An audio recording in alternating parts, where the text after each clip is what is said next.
Dan pas udah di luar kamar, Rina kaget banget tuh. Di situ dia ngeliat rumahnya itu tuh banyak pohon bambu yang ditempel obor sama lilin, terus berjejer gitu sepanjang ruangan. Serem banget anjir. Dan yang lebih anehnya lagi, ruangan di dalam rumah Rina tuh berubah jadi hutan luas, banyak pohon-pohon gede. Di situ Rina langsung dibawa ke kamar bapak ibunya, terus Rina digendong sama bapaknya dan langsung ditidurin lah ke tempat tidur. Setelah kejadian itu, besokannya ada teman bapaknya Rina yang emang udah biasa ngelakuin pengusiran gitulah. Dia datang ke rumahnya Rina. Di situ seingatnya Rina, pengusirannya tuh pakai banyak bunga sama air. Nah karena Rina masih kecil, jadi dia tuh gak ngeliat pengusirannya sampai selesai. Terus singkat cerita, pas umur 6 tahun, Rina sama keluarganya tuh pindah ke Jawa Barat. Pas kelas 3 SD, katanya bapaknya Rina tuh sering bangun tidur dengan keadaan tuh lengan sama punggungnya ada bekas cakaran. Pola bekas cakarannya juga sama, jadi cakarannya tuh kayak dicakar sama 3 kuku.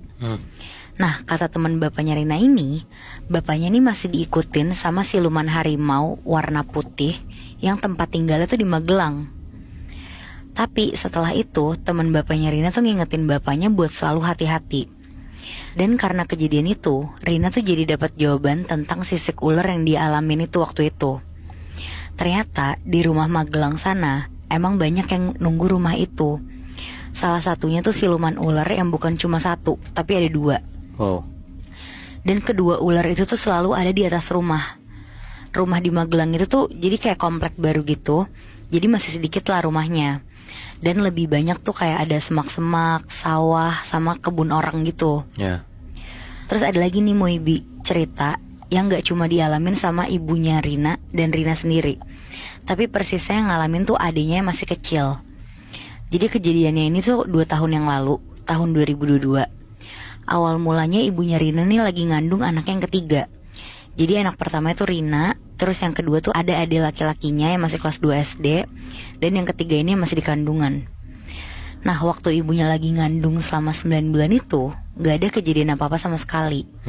Sampai akhirnya ibunya Rina tuh lahiran di salah satu bidan yang tempatnya tuh gak terlalu jauh dari rumahnya. Cuma yang bikin seremnya itu, di depan lokasi tempat ibunya lahiran itu, kayak ada sungai yang banyak pohonnya gitu. Dan sekitar jam 11 siang proses lahirannya lancar nih. Cuma katanya keluar kakinya dulu. Dan adiknya Rina itu perempuan.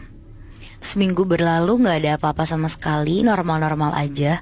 Sampai beberapa hari setelah itu, adiknya Rina yang bayi ini tuh setiap jam 3 sore sampai subuh nangis-nangis gak mau minum ASI. Terus setiap